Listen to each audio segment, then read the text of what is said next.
Hi, I'm Chelsea, Hi, I'm Alexis. and we're going to talk about Zim. Battle Dib. Yeah.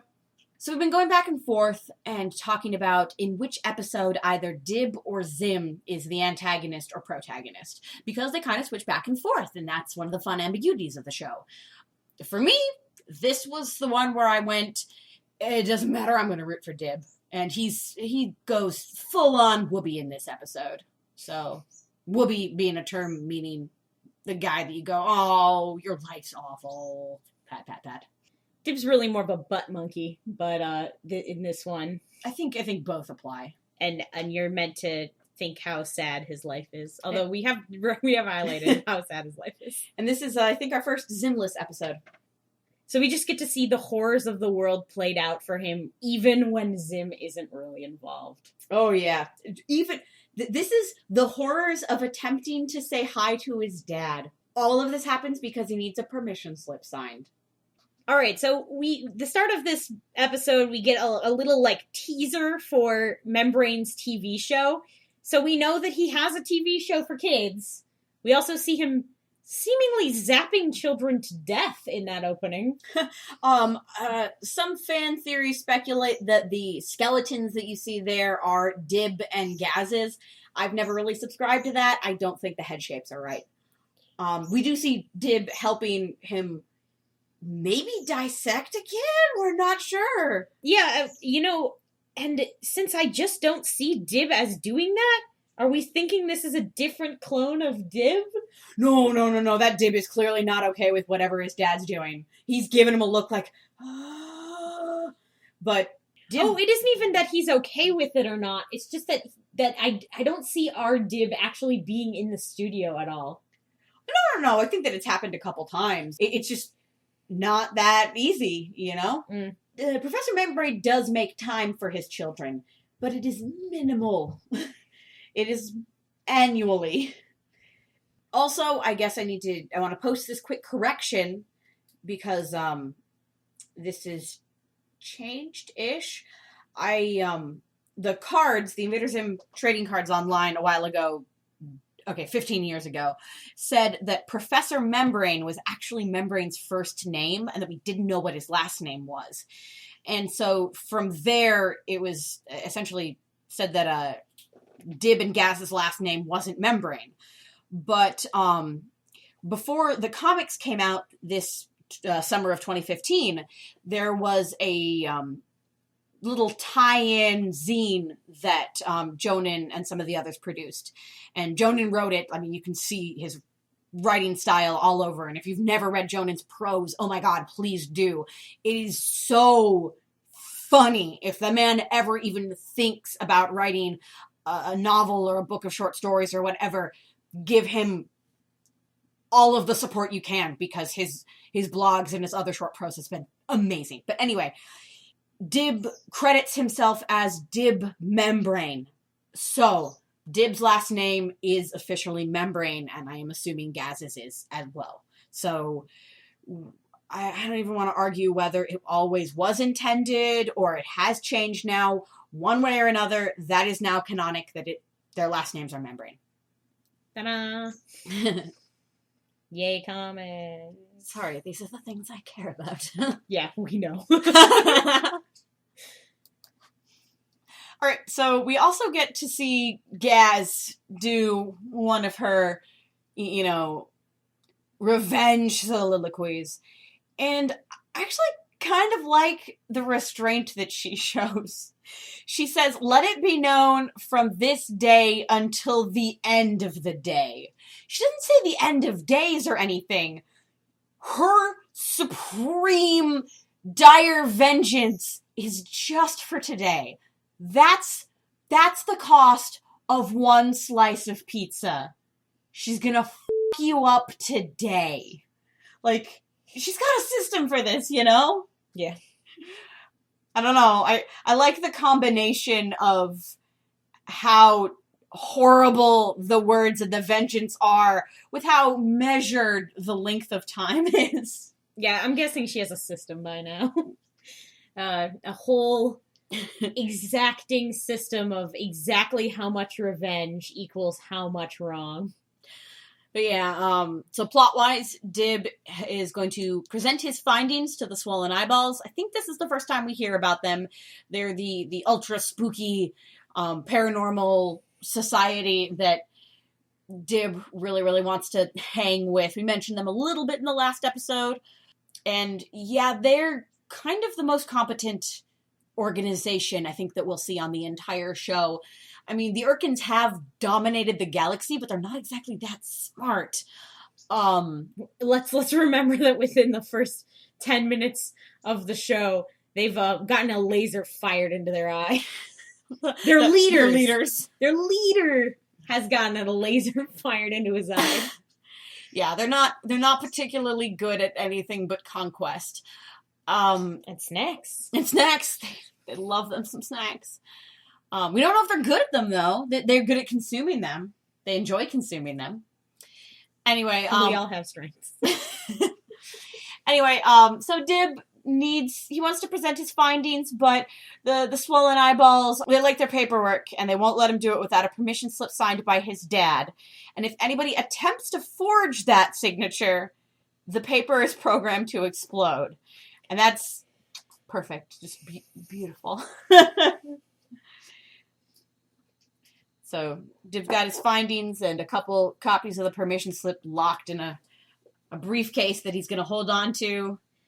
I like that the copy of the permission slip still keeps whatever this fucking spell is that figures out that you forged a signature. I guess it could be some kind of digital paper, as we were saying, it's programmed. Yeah.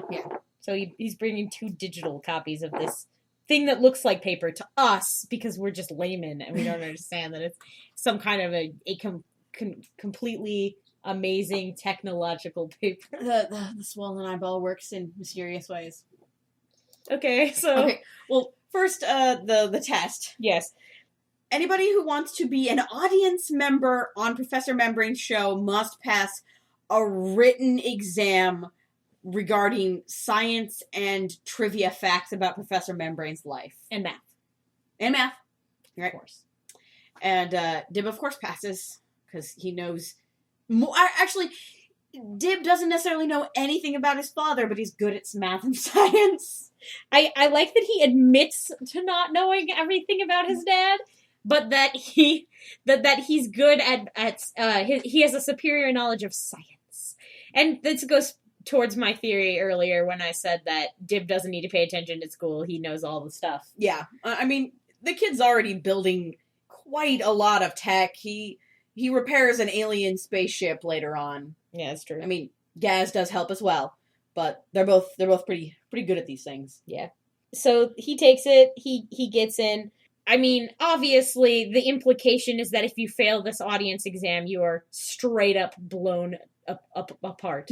Like, the girl who fails is tossed into a reject room where you hear an explosion and screaming. I think that anything that is off camera in Invader Zim involves explosions and screaming. That's just what the world is nowadays. If you're not looking at it, it is exploding and screaming. True. So anyway, Dib passes.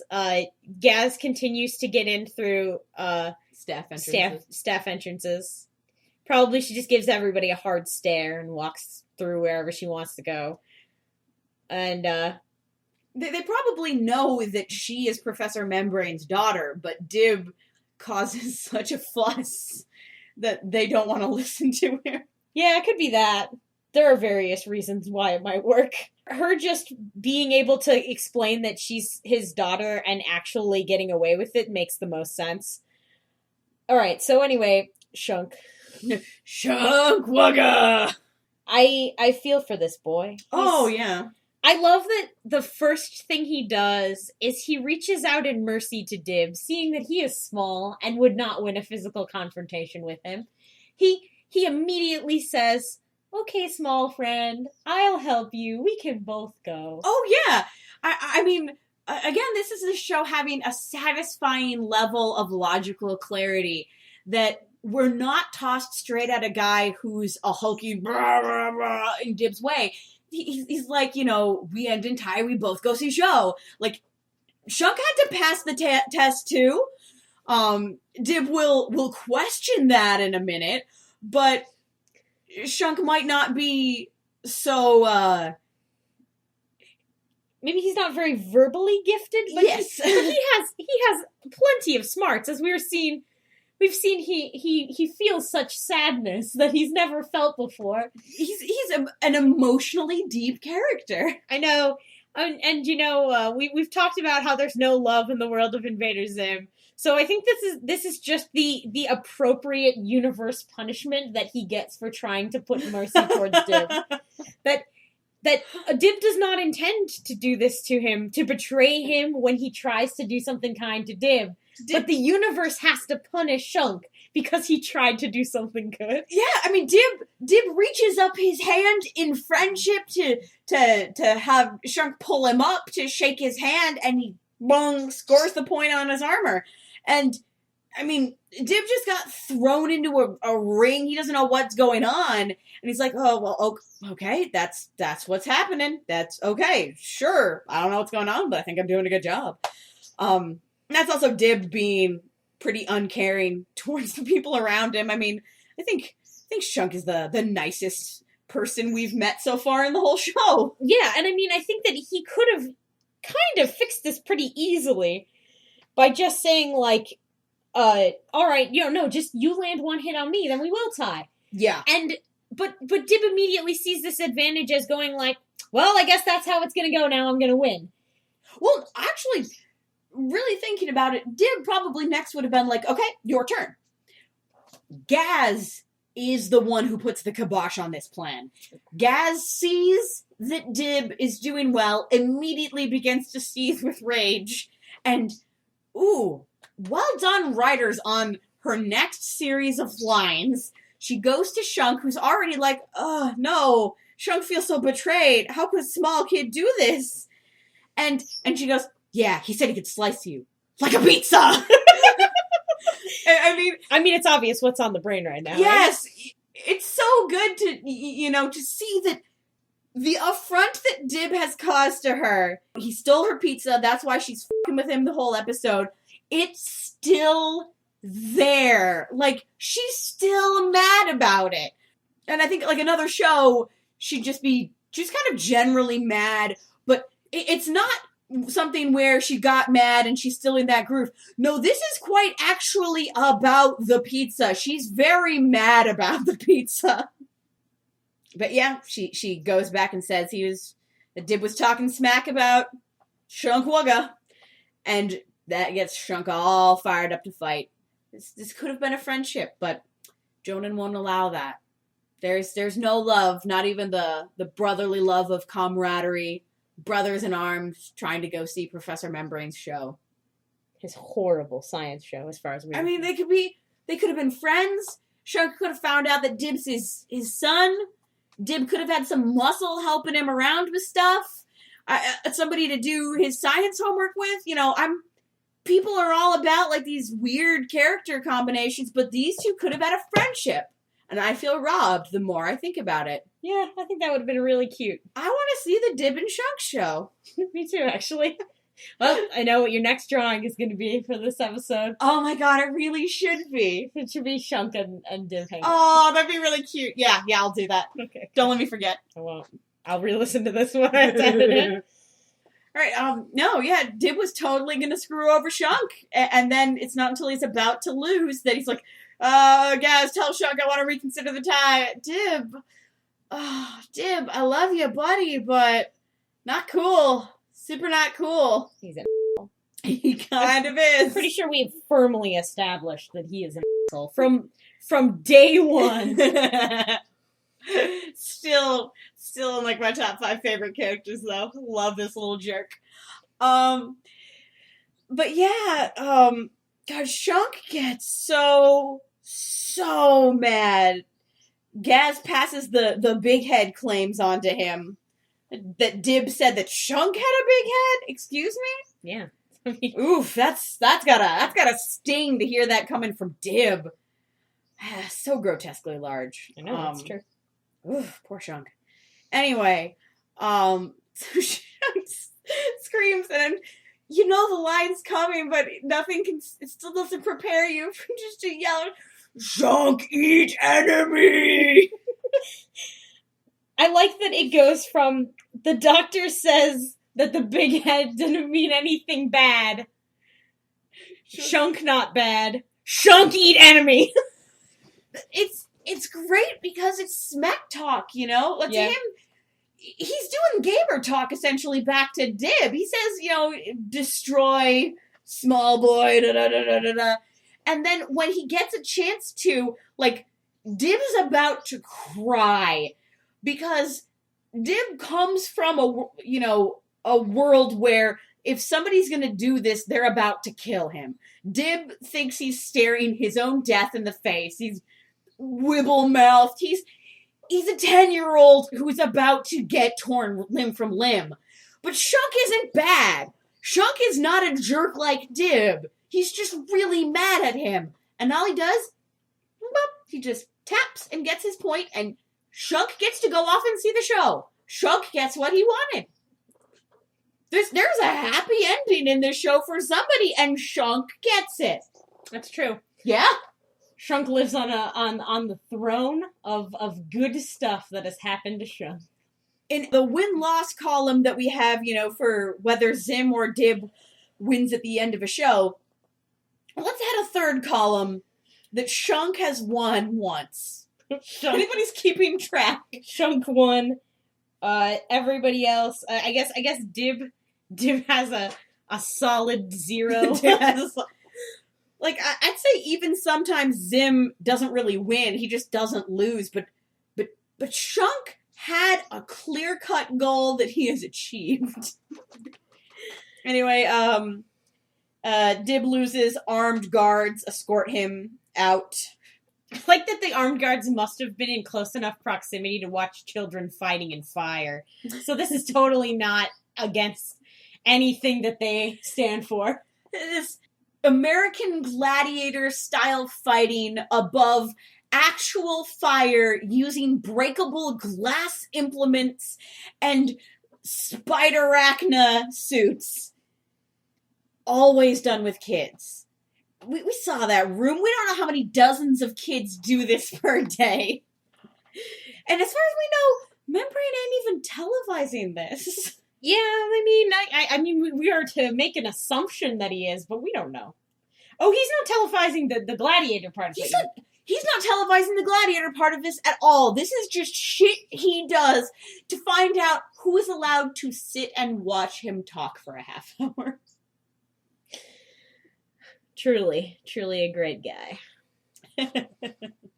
Oh, also, Dib knows that Gaz is mad at him. He says he's sorry as he's being dragged away. I think he knows when Gaz fury is upon him, and he just kind of brushes it aside. He tries, and he says, I'm sorry about your tacos or whatever. He doesn't even know why she's mad this time. He just knows she's mad about something. Yes. And she's about to lose her second pizza in as many days. So to finish out, Dib gets his paper, and before he gets the paper at least, he says, will the world ever know how hard I tried? No. No. Absolutely not. Emphatically. That's an emphatic no, There Dib. you go. Yeah. His dad signs it, and it's ambiguous whether his dad treated it as an autograph or knew that this was something his kid needed. Because as far as we know, he doesn't send people, like, after Dib's been tossed in the trash, doesn't send people to go get him. Yeah. Like, he has a show to run. I'm sure Dib will be fine. Yeah. Dib goes to put on his presentation, but his briefcase has been lost in the melee to be dragged away by the Chihuahua. Oh my god, and you gotta love the pan out on the end there. Oh, yeah. The deliberate, like, first you see him, like, it have a really close shot on Dib there, and starts out where he's just like, what you're about to hear and see, and then you know on his face that he's not going to let them hear or see what he wants them to hear or see, and regardless of the cutaway, you kind of know what happened already. Oh, yeah. But the pan out when he says, "Can we reschedule this?" is great because it not only shows how big the organization is, but how implausible it would be for them to ever take all this time to come listen to him again. Dib blew his one shot right here. This is really the only time in the show people are going to be listening to him, at least on that wide a scale. There are at least 1,000 people in that audience. Yeah, and it's tragic. It's tragic, but emblematic of this show that just it failed. He can't. Yeah, so Zim isn't in that one, but Dib still loses. Dib. I mean, he wishes Zim was in that episode. Yeah. I mean, his briefcase was probably full of Zim. But Zim wasn't in this episode. Zim was not. I mean, I guess you see him holographically in the briefcase for the presentation later, but yeah, Zim himself doesn't show up. No lines from Richard Horvitz. Anyway, that's it for Battle Dib. Yeah, and this closes out the first group of episodes. I don't know too much about their production and everything, but after this we get Planet Jackers, and Planet Jackers will mark the first shift in art and production quality. We're gonna start to get some more CG, especially for ships and whatnot in this, and actually a very fine dramatic moment with Zim. One where I think even people who aren't fans, I've heard from them before, talk about how they had a little bit of respect for Zim in that one, and I agree. So look forward to that. Yay, later.